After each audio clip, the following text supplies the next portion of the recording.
Hi friends, welcome to my channel Simple Learning Tips. So in today's video we are going to discuss the topic stress management. This was suggested to me by one of my lovely subscriber. Thank you for suggesting this topic. So in this video I'll be just giving a basic idea, and in upcoming videos I'll be uploading future further topics in stress management. But in this video my only intention is to just give an introduction of stress management. Okay. So before moving on to know how to manage stress, we should know that what is actually stress. We always say that, we are really stressed and, we are really worried, tensed, anxiety, all these things we say, but what is actually stress? So here a complicated definition is given that stress is a dynamic condition in which an individual is confronted with an opportunity, constraint, or demand related to what he or she desires, and for which the outcome is perceived to be both uncertain and important. Now, this is kind of a complicated definition. Let's just break it into simple part. Now, see, we cannot, even though we have this habit of using stress in a very negative situation, right? For us, stress means negative, but that is not always the case, right? Because if you see, for some people, there are certain people who thrive under pressurized, stressful situation. When they are stressed, they give the highest performance. Most of the athletes, when they are participating in Olympics or any other, whenever they are participating in a competition, that is a stressful situation. But under stressful situation, they bring out their best.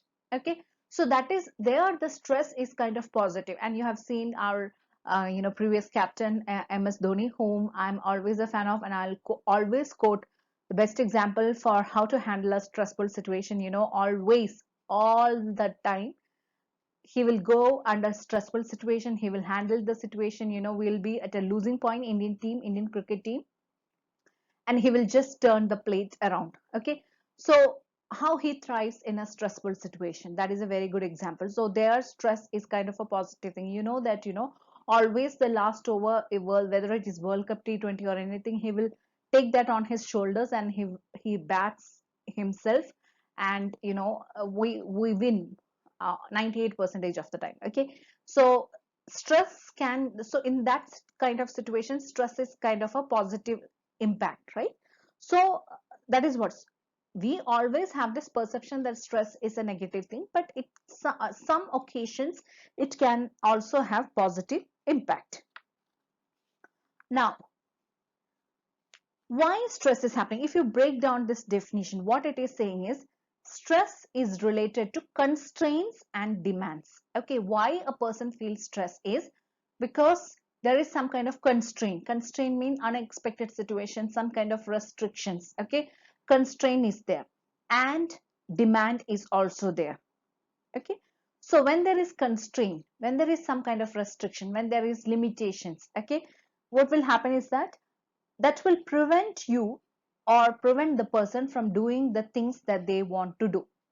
Suppose you are in a hostel and you want to go for a night show, for a second show movie, or you want to go for a party that is after 10 o'clock. You cannot go, and you become, because your hostel timing is 8 o'clock. You have to be inside the hostel by 8 o'clock, and the party timing is 10 o'clock. So you obviously can't go to the party or to the movie. Okay, so then you become stressed because you have some kind of restriction and you are unable to do the thing that you want. Okay, uh, next one is demand. Demand means because of the demand we are unable to do something that is, like we want to attend that party. There is a demand, but we are unable to do that. That there is a loss for us, right? See, you have an exam and you're so you have studied all that thing, but you are having fever or something like that. Okay, and you are unable to write the exam. So that is a very, very hard kind of stressful thing, because you have done all the hard work but you are unable to fulfill the demand. Okay, so all these things leads to stress. Now, these are all examples of how it is a potential stress. Now, how it becomes an actual stress is you don't know the outcome of the thing that you are performing. Okay, and the outcome is very important to you. Suppose you are attending, for example, this means that you are attending an interview. See, this is the second part of the definition that I'm exactly explaining, that is the for which the outcome is perceived to be uncertain and important. So that means you're, I'll just explain it with the help of an example. There is an interview and you are attending the interview. Okay, and suppose in this interview that it is your friends, your father's friend or your relatives company, and that you will definitely get the job. So you will be more relaxed. It is an interview. Okay, it is an interview. It is a formal procedure. Everything is same, but you know that you will get the job. Anyhow you will get the job. So you are more relaxed, you will be at ease, and you will kind of perform better, because the job is very important to you, the outcome is important, but the outcome, there is a certainty you will get the job. While you are attending another interview, a campus placement, where you don't know the result, you don't know whether you will be getting the job or not, you will be highly stressed at that point, because you need that job desperately, but are uncertain, you are unsure whether you will be getting the job or not. Okay, so in such cases, stress, potential stress become actual stress. Now let us understand what are the potential sources of stress. What are the various sources, what are the various causes of stress? I'm explaining it this I'm explaining this from from an organization point of view. Environmental factors. Okay, there are a lot of environmental factors like economic uncertainty, right? When you all know, when recession happened, there were a lot of jobs were lost and a lot of things happened, and there was a lot of economic uncertainty. The current situation that we are facing of this pandemic, or you can say the after effect of pandemic, the petrol prices are rising, their inflation is high. So all these things leads to some kind of economic uncertainty, and the pay we are getting are very less and comparing to the cost of living. So all these things can lead to stress. And in an organization point of view, economic uncertainty, like environmental factors also include, like previously people were, like in this pandemic situation, what was happening, people were working from home, and they were very happy. Most of the people were happy that they were working, because they were able to manage their work life and their office and their home life better. But once the lockdown, everything has been lifted, they were asked to come back to work, and now the people are stressed because they have to go back to the job work. So in America, actually in US, actually there is a term that has been coined recently, that is great resignation. That means people, to avoid the stress, okay, of the commutation. See, when you're going to work, you have to travel, so they don't want that commutation, and they don't want to be in a formal office environment. So people are still resigning like anything, and they are choosing to work from home, even if the pay is less. Okay, so all these things, like these are all some kind of environmental factors, right? All these things leads to stress. Now there are another category of people who felt like when they are working from home, there is no time limit. See, if they were in office after 5 o'clock, they know that they have to shut down, and they can peacefully enjoy their home life, personal life. But when they're working from home, even the calls extended up to 10 o'clock, 11 o'clock night, and they felt that their personal life were disrupted. So these people, they preferred going back to office. So see, it is the same thing, but the stress level that is causing to each and every individual is different. So these are all environmental factors that contribute to stress, like economic uncertainty. Now political uncertainty, whenever the political party changes, or whenever the political situation of a country changes, that includes, political means it some government policies, or the certain rules and procedures will be changed, and because of that, people's retirement age can come quickly, or they can be postponed. So a lot of things can happen. Okay, also all these technological uncertainty, that is also part of environmental factors. This technological uncertainty can also lead to stress, like when old generation people, or even even if I would say that people who are millennials, they might not be that much equipped with the artificial intelligence thing, that that even the latest generation, the next generation would be doing. So whenever some kind of technological updation will happen, then the previous generation will not be able to handle that better, and that could lead to stress. So these are all the various sources of stress. Like this, basically there is an outcome, you don't know the outcome, and an outcome is very important to you. You need to perform better so that you get a good appraisal and everything, but you don't know what you have to do. Okay, so that these are factors contributed to stress. Next one is organization factors. Now, what are the various organizational factors? Okay, organization factor like task demands. Now, this means that how an individual's job has been designed. It can be monotonous job.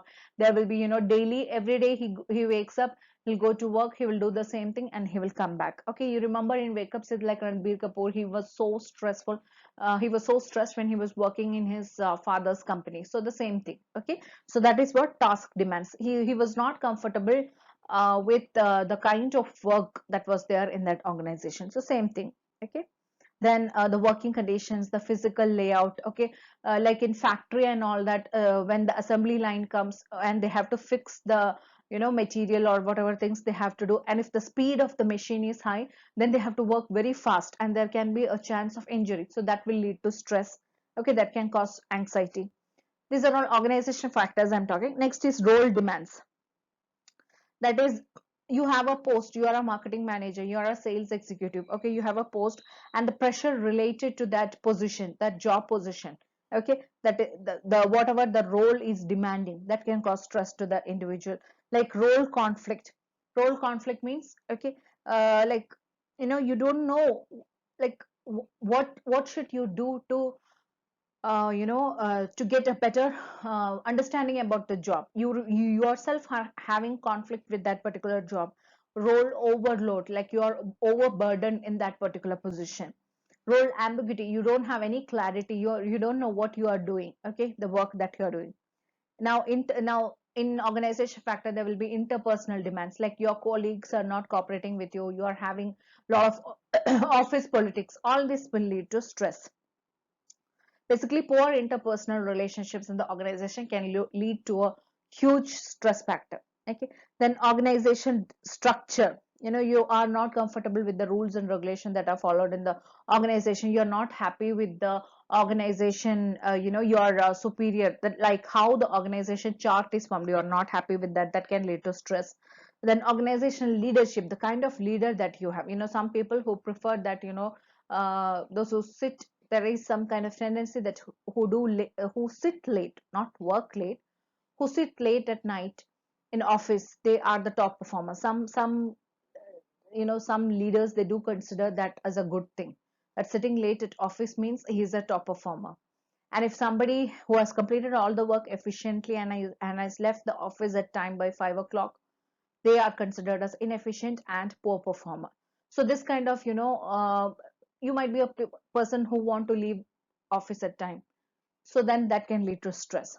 You might not be in good terms with that kind of leadership style that your manager is following, that your superior is following. Okay, so that could lead to a lot of stress. Now, individual factors means your own personal problems, like uh, see, we say that there should be a work-life balance, but just imagine that an average person, he works like 5 days, 8 hours. So that means 40, or it's not like, everybody would be working 8 hours. It could be even more than that. So 40, 50, 60 hours you're spending in the office.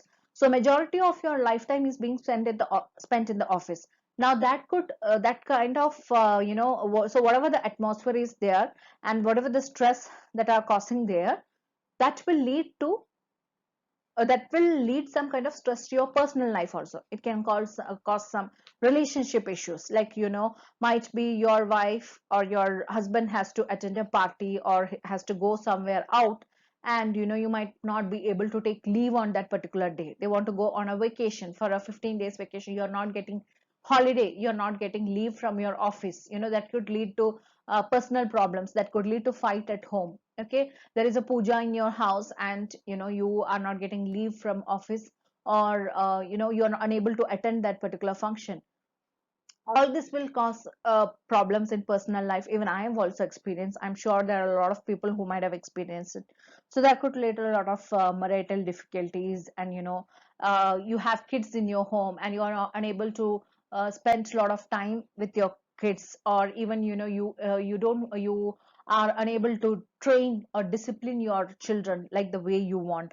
So all this, and after doing all these things, you are getting income, you're getting good salary and all that, but still you have a lot of economic problems, like mortgages will be there, debts will be there. So all these things can lead to stress.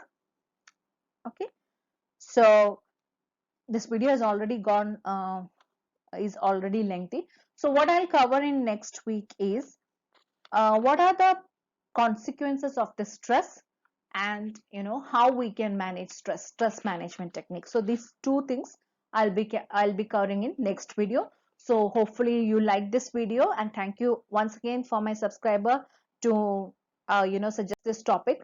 If you like this video, please like, share and subscribe to this channel, and please leave your valuable comments below. Thank you for watching this video, and stay tuned for more videos like this. Thank you.